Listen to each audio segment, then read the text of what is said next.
MP board versus CBSE, ये सवाल आपके दिमाग में एक ना एक बार तो आया होगा।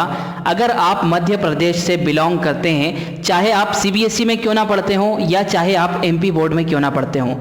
अनफॉर्चुनेटली इंटरनेट पर इस टॉपिक पर बहुत ज़्यादा आर्टिकल्स अवेलेबल नहीं हैं, यूट्यूब पर बहुत ज़्यादा इंफॉर्मेटिव वीडियोस अवेलेबल नहीं हैं। तो हमने कुछ बातों को सुनकर हमारे दिमाग में ये धारणा बना रखी है कि एमपी बोर्ड मतलब लो क्वालिटी एजुकेशन, सीबीएसई मतलब हाई क्वालिटी एजुकेशन, जबकि ये बात 100% सही नहीं है। इस वीडियो में मैं आपके लिए 7 या 8 पॉइंट्स लेकर आया हूं जिस पर हम एमपी बोर्ड को सीबीएसई से कंपेयर करेंगे और किस पॉइंट में एमपी बोर्ड आगे निकल जाता है, किस में सीबीएसई आगे निकल जाता है, या किस पॉइंट में एमपी बोर्ड अच्छा है किसी बच्चे के लिए, सीबीएसई अच्छा है किसी और स्टूडेंट के लिए।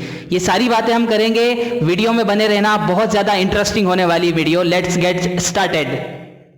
तो first point to be compare is syllabus. Syllabus दोनों का ही बहुत अच्छा है, एमपी बोर्ड का भी बहुत बढ़िया सिलेबस है, सीबीएसई का भी बहुत ही अच्छा सिलेबस है। इवन अगर हम बात करें अभी 2 साल पहले तक तो दोनों की किताबें बिल्कुल ही अलग हुआ करती थी, बट अभी यानी 2018 या 19 से एमपी बोर्ड ने ये जो 2 मेन सब्जेक्ट होते हैं मैथमेटिक्स और साइंस, इन दोनों सब्जेक्ट में एनसीईआरटी को अडॉप्ट कर लिया था। यानी उनका एनसीईआरटी का यानी सीबीएसई का और एमपी बोर्ड का सिलेबस इन दोनों सब्जेक्ट में बिल्कुल एग्जैक्टली सेम है। लेकिन एक बात आपको यहाँ पर ध्यान रखनी पड़ेगी सिलेबस पॉइंट ऑफ व्यू से कि आपको 10th क्लास तक एमपी बोर्ड में 6 सब्जेक्ट्स पढ़ने के लिए मिलते हैं, बट सीबीएसई में 10th में आपको 5 सब्जेक्ट का ही एग्ज़ाम देना पड़ता है, यानी 5 सब्जेक्ट्स ही कंपलसरी होते हैं।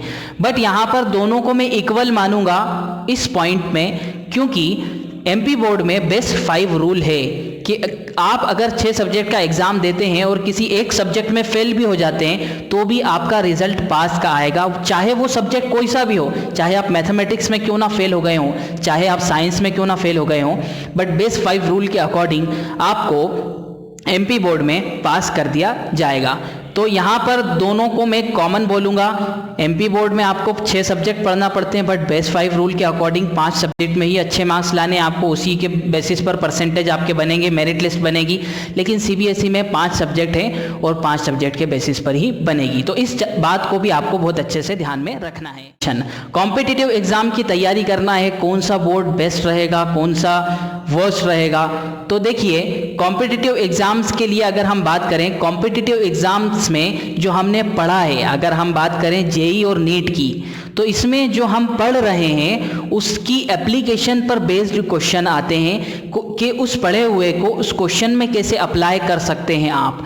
और इस चीज़ को जो ज़्यादा सपोर्ट करता है, नो डाउट वो सीबीएसई सपोर्ट करता है। सीबीएसई में अगर आप शुरू से पढ़ रहे हैं तो आपकी ये आदत रहेगी कि आप जो भी पढ़ा है उसके बेसिस पर जो नया क्वेश्चन आपके सामने आ गया है उसको अच्छे से सॉल्व कर सकते हो, एज़ कंपेयर टू अगर आपने एमपी बोर्ड में क्लास 8 तक क्लास 10th तक पढ़ा है तो आप कर सकते हो। ऐसा नहीं कर सकते एमपी बोर्ड में आप, क्योंकि क्लास 8 या क्लास 10th तक या फिर एमपी बोर्ड में पूरे ही सिर्फ और सिर्फ जो कंसेप्ट्स हैं उस पर बेस्ड पढ़ाई होती है। वो कंसेप्ट्स को याद रखना पड़ता है, वो कंसेप्ट्स को समझना तो पड़ता है बट याद रखना पड़ता है वो कि वही कंसेप्ट्स आपको एग्जामिनेशन में आते हैं, चाहे वो 10th का बोर्ड एग्जामिनेशन हो चाहे वो 12th का बोर्ड एग्जामिनेशन हो। तो इसके लिए नो डाउट मेरी राय यही है कि सीबीएसई बेस्ट है for competitive examinations like JEE and NEET. अगर आपको जाना है इंजीनियरिंग फील्ड में या अगर आपको जाना है मेडिकल फील्ड में और उसके लिए आप तैयारी करना चाहते हैं तो सीबीएसई आपके लिए बेस्ट रहेगा। वहीं रिजल्ट रेपुटेशन को लेकर हमारे दिमाग में काफ़ी सवाल होंगे कि रिजल्ट रेपुटेशन तो यार सीबीएसई की ज़्यादा अच्छी होती होगी, क्योंकि वो बहुत ज़्यादा स्टैंडर्ड है और वो बहुत ज़्यादा वास्ट है, पूरा नेशनल लेवल का एग्ज़ाम होता है। बट ऐसा बिल्कुल भी नहीं है। क्योंकि अगर आप किसी कंपनी में इंटरव्यू देने के लिए जाते हैं या कहीं आपका प्लेसमेंट होता है तो सिर्फ आपसे 10th के या 12th के परसेंटेज पूछे जाएंगे, ना कि ये पूछा जाएगा कि आप किसी स्टेट बोर्ड से करके आए हैं या सीबीएसई से। तो रिजल्ट रेप्यूटेशन में बोथ आर सेम, दोनों का रिजल्ट सही सेम माना जाएगा। अगर आपके सीबीएसई में 90% बने और एमपी बोर्ड में 90% बने हुए हैं तो फॉर्मल लेवल पर दोनों के परसेंटेज को सेम ही माना जाएगा। कहीं पर यह भेदभाव नहीं होता है कि आप एमपी बोर्ड से 90% बना के आए हैं और आप सीबीएसई से 90% बना के आए हैं तो आप ज़्यादा अच्छे हैं या आप ज़्यादा बुरे हैं। तो ऐसा बिल्कुल भी नहीं है, रिजल्ट रेप्यूटेशन दोनों का सेम है। तो इस पॉइंट में दोनों के दोनों टाई। अफिलिएशन क्राइटेरिया, ये पॉइंट बहुत ही ज़्यादा इम्पॉर्टेंट है उन स्टूडेंट्स के लिए जो को करिकुलर एक्टिविटीज़ में बहुत ज़्यादा इंटरेस्ट रखते हैं, जिनको पढ़ाई के अलावा दूसरी activities like sports, horse riding, swimming वगैरह में ज़्यादा इंटरेस्ट है। तो उनके लिए सीबीएसई स्कूल्स की बात कर रहा हूँ मैं, वो ज़्यादा अच्छे होते हैं क्योंकि उस पर इक्वली फोकस किया जाता है। सीबीएसई स्कूल्स में स्पोर्ट्स पर या को करिकुलर एक्टिविटीज़ पर इक्वली फोकस किया जाता है जैसा कि स्टडी पर फोकस किया जाता है, क्योंकि सीबीएसई का क्राइटेरिया बहुत ही ज़्यादा सख्त है। सीबीएसई को, किसी स्कूल को अगर सीबीएसई का एफिलिएशन लेना है तो उसके पास बहुत ही बड़ा ग्राउंड होना चाहिए, एक जो है प्ले ग्राउंड होना चाहिए, अच्छा बास्केटबॉल ग्राउंड अलग होना चाहिए। बहुत सारे क्राइटेरियाज़ हैं, खैर वो अलग टॉपिक है, बट ढेर सारे क्राइटेरियाज़ हैं, उसको फुलफिल करने के बाद ही सीबीएसई का एफिलिएशन मिलता है। तो फैसिलिटीज़ के मामले में अगर हम कहें तो सीबीएसई स्कूल्स में आपको बास्केटबॉल ग्राउंड अलग मिलेगा, फुटबॉल ग्राउंड अलग मिलेगा, क्रिकेट ग्राउंड अलग मिलेगा, इंडोर गेम्स ढेर सारे मिल जाएंगे और बाकायदा वहाँ पर आपको पीरियड्स लगते हैं कि आपको अगर जो है स्पोर्ट्स का पीरियड अलग लगेगा और कंपलसरीली लगते हैं हॉर्स राइडिंग वगैरह के लिए। वो सारी चीज़ें आपको अगर चाहिए, को करिकुलर एक्टिविटीज़ में बहुत ज़्यादा आप अगर इंटरेस्ट रखते हैं तो आपको सीबीएसई चुनना चाहिए। मेरिट लिस्ट, ये पॉइंट बहुत ज़्यादा इम्पॉर्टेंट है उन स्टूडेंट्स के लिए जो मेरिट लिस्ट में आने के लिए स्टडीज़ कर रहे हैं और जो कोई पोजीशन गेन करना चाहते हैं। क्योंकि अगर हम बात करें सीबीएसई में तो आपकी जो मेरिट लिस्ट बनेगी वो नेशनल लेवल पर तक जा सकती है, नेशनल लेवल तक बनती है। हालांकि स्टेट लेवल की मेरिट लिस्ट अलग बनती है और सिटी लेवल की भी मेरिट लिस्ट अलग बनती है, बट नेशनल लेवल तक जा सकती है। वहीं अगर एमपी बोर्ड में अगर हम बात करें तो आपको maximum to maximum state level तक मेरिट लिस्ट बन सकती है आपकी। तो अगर आप मेरिट लिस्ट के लिए तैयारी कर रहे हैं और अगर आप ये चाहते हैं कि मैं नेशनल लेवल तक किसी पोजीशन को हासिल करूं तो वहां पर आपको सीबीएसई को चुनना चाहिए। बट यहां पर एक बात और क्लियर कर दूं, सीबीएसई में वहीं पर कंपटीशन भी बहुत ज़्यादा है। आप यहां पर पढ़ाई कर रहे हैं कोई बहुत ही अच्छे स्टेट में, जहाँ पर जैसे केरला वगैरह में, वहाँ पर जो है पढ़ाई का लेवल और एजुकेशनल लेवल, एजुकेशन बहुत ही ज़्यादा है, वहाँ पर बहुत अच्छे से तैयारी कर रहे हैं तो उनके लिए मेरिट में आना आसान है एज़ कम्पेयर टू यू। तो यहाँ पर मेरिट लिस्ट के परसेंटेज सीबीएसई में बहुत ज़्यादा होते हैं। 99% से ये समझ लीजिए मेरिट लिस्ट शुरू होती है और 98% पर नेशनल लेवल मेरिट लिस्ट ख़त्म हो जाती है। जी हाँ, ये होता है। और स्टेट लेवल मेरिट लिस्ट में भी आपको कम से कम 98 के आसपास परसेंटेज बनाने पड़ेंगे और नेशनल जो अपना सिटी लेवल जो होती है उस के लिए भी आपको 95 से अबव परसेंटेज बनाने पड़ेंगे। तो कंपटीशन बहुत ज़्यादा है वहाँ पर। एमपी बोर्ड में भी कंपटीशन है बट इतने ज़्यादा परसेंटेज नहीं है। अगर आप यहाँ पर 97 to 98% भी बना लेते हैं तो आप स्टेट लेवल मेरिट लिस्ट में आ सकते हैं 97% पर भी। और अगर सिर्फ 94-95% भी बना लेते हैं तो सिटी लेवल मेरिट लिस्ट में आ सकते हैं, डिपेंडिंग अपॉन कि आप कौन सी सिटी में रहते हैं। तो यहाँ पर अगर आप कोई पोजीशन गेन करना चाहते हैं और आपका रिकॉर्ड पहले का अच्छा रहा है तो आपको सीबीएसई चुनना चाहिए, क्योंकि आप वहाँ पर नेशनल लेवल तक जा सकते हैं, बट आपको कंपटीशन भी देखना पड़ेगा। और अगर एमपी बोर्ड में आपको जो है गेन करनी है पोजीशन तो भी आप यहाँ पर आ सकते हैं। यहाँ पर कंपटीशन थोड़ा सा कम रहेगा बट मेरिट लिस्ट में तो कंपटीशन लगभग बराबर ही रहता है।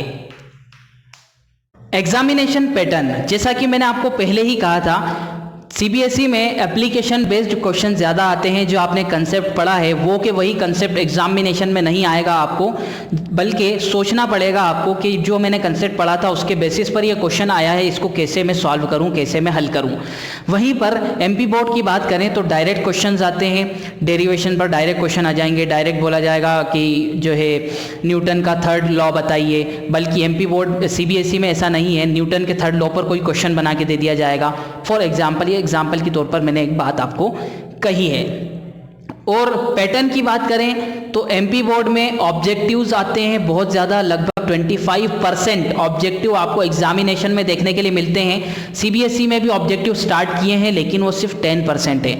10 ऑब्जेक्टिव आते हैं 80 मार्क्स के पेपर में, तो 10 to 12% ऑब्जेक्टिव होते हैं बट लेकिन उसमें एमपी सीबीएसई की अगर बात करें तो वो 10 ऑब्जेक्टिव भी बहुत हाई लेवल होते हैं। हर ऑब्जेक्टिव को बच्चे को सॉल्व करना पड़ता है, रिपीटेड ऑब्जेक्टिव्स नहीं आते हैं। वहीं एमपी बोर्ड में बात करें तो रिपीटेड ऑब्जेक्टिव ढेर सारे आते हैं, बहुत छोटे ऑब्जेक्टिव होते हैं, सिर्फ इंफॉर्मेशन लेवल पर होते हैं वो। अगर हम एक बार या 2 बार 10 साल के ऑब्जेक्टिव पढ़ के जाएंगे तो आधे से ज़्यादा तो उसमें रिपीट हो जाते हैं। तो एग्जामिनेशन पैटर्न की अगर बात करें तो no doubt examination pattern MP board का बहुत ही ज़्यादा सिंपल है as compare to CBSE. CBSE का एग्जामिनेशन पैटर्न थोड़ा सा टफ है, बट अगर हम करना चाहते हैं तो हमारे लिए टफ नहीं है। उसमें हम एप्लीकेशन सीख जाते हैं, हमारे लिए ज़्यादा फ़ायदेमंद है। अगर आप शुरू से सीबीएसई में अगर हम पढ़ रहे हैं तो हमारे लिए किसी कंसेप्ट को सीख कर उसको अप्लाई करना आसान हो जाता है, लेकिन एमपी बोर्ड में वो चीज़ सीखने में थोड़ा सा टाइम लगता है। तो ऑनेस्ट ओपिनियन तो यही है कि सीबीएसई का जो एग्जामिनेशन पैटर्न है टफ तो है, बट वो हमें बहुत कुछ सिखाता है। लेकिन एमपी बोर्ड में हम जो पढ़ते हैं वो के वही आ जाता है, तो वही हमें एग्जामिनेशन में अटेम्प्ट करना पड़ता है। दोनों के अपने अपने अलग अलग फ़ायदे हैं, इसको हम किसी का फ़ायदा या नुकसान भी ले सकते हैं।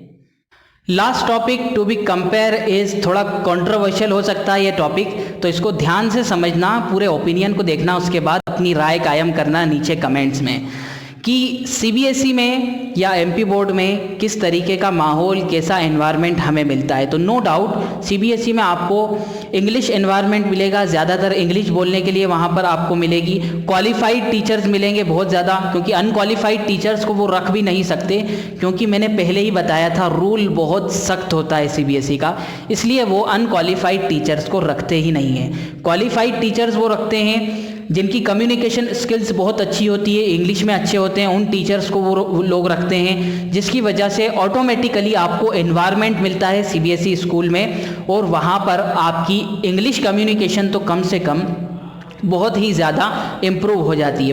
वहीं अगर हम बात करें एमपी बोर्ड की तो यहाँ पर भी होते हैं क्वालिफाइड टीचर्स, बट यहाँ पर कई जगह पर, कई स्कूल्स में 5 उंगलियां बराबर नहीं होती। इस बात को समझना कि कई स्कूल्स में अनक्वालिफाइड टीचर्स, इवन कई स्कूल्स में ये चीज़ देखने में आई है कि 12th पास जो स्टूडेंट्स होते हैं, जो कॉलेज रनिंग स्टूडेंट्स होते हैं, उनको भी रख लिया जाता है। और जो कॉलेज रनिंग स्टूडेंट्स होते हैं, ऐसा भी नहीं है कि उनका पैशन है पढ़ाना, वो एज अ पार्ट टाइम आते हैं कि हमें हमारा जेब खर्चा निकल जाएगा, इस वजह से हम पढ़ा लें। तो ऐसे टीचर्स भी एमपी बोर्ड में आ जाते हैं। सीबीएसई में ऐसे टीचर्स का आना बहुत मुश्किल है। तो आपको सीबीएसई में, फिर मैं कह रहा हूँ कि हर स्कूल बराबर नहीं होता, लेकिन 90% केसेस में मैंने बात की है यहाँ पर। तो सीबीएसई में आपको क्वालिफाइड टीचर्स फॉर श्योर मिलेंगे, तो वहाँ पर आपको इन्वायरमेंट भी अच्छा मिलेगा। आपके बच्चे की कम्युनिकेशन स्किल, अगर आप देख रहे हैं तो आपके बच्चे की कम्युनिकेशन स्किल ऑटोमेटिकली डेवलप हो जाएगी, वहाँ पर अच्छे से डेवलप हो जाएगी। बट एमपी बोर्ड में अगर कम्युनिकेशन स्किल डेवलप करनी है तो अलग से आपको कोई क्लास ज्वाइन करनी पड़ेगी, और एनवायरमेंट थोड़ा सा एनवायरमेंटल फ्रेंडली होता है, नेचुरल फ्रेंडली होता है, नेचर फ्रेंडली होता है सीबीएसई में। जबकि एमपी बोर्ड में कई स्कूल्स को मैंने देखा है, कुछ स्कूल्स को अगर छोड़े बड़े स्कूल्स को, तो छोटे छोटे स्कूल्स भी खुल जाते हैं। अगर बात करें हम बहुत कम ज़मीन में, जहाँ पर उनके पास में ये मान लीजिए कि ग्राउंड नहीं है और प्लेग्राउंड वगैरह नहीं है, तो यहाँ पर भी एमपी बोर्ड स्कूल्स खुल जाते हैं। तो वहाँ बहुत ज़्यादा नेचर फ्रेंडली माहौल ज़्यादा स्कूल्स में देखने के लिए नहीं मिलता। ये तो स्कूल्स पर डिपेंड करता है, बट ज़्यादातर अगर हम बात करें क्राइटेरिया वाइज बात करें तो सीबीएसई में ज़्यादातर स्कूल्स में फैकल्टीज़ भी आपको क्वालिफाइड मिलने वाली हैं और एनवायरनमेंट भी बहुत अच्छा मिलने वाला है। तो हमारे बच्चे का आधा डेवलपमेंट तो यहीं पर हो जाता है। तो ये था कंपैरिजन। मैंने 6 या 7 पॉइंट्स पर कंपेयर किया है सीबीएसई को एमपी बोर्ड पर। कई जगह पर सीबीएसई आगे निकल जाता है तो कई जगह पर एमपी बोर्ड आगे निकल जाता है। तो ये अपनी पर्सनल राय पर भी डिपेंड करता है। आप कमेंट में बताइए कि आप कौन से बोर्ड से बिलोंग करते हैं और आपके बोर्ड की कौन सी बात आपको अच्छी लगती है। आपके कमेंट का इंतज़ार रहेगा। मिलते हैं आपसे अगली वीडियो में। Thanks for watching.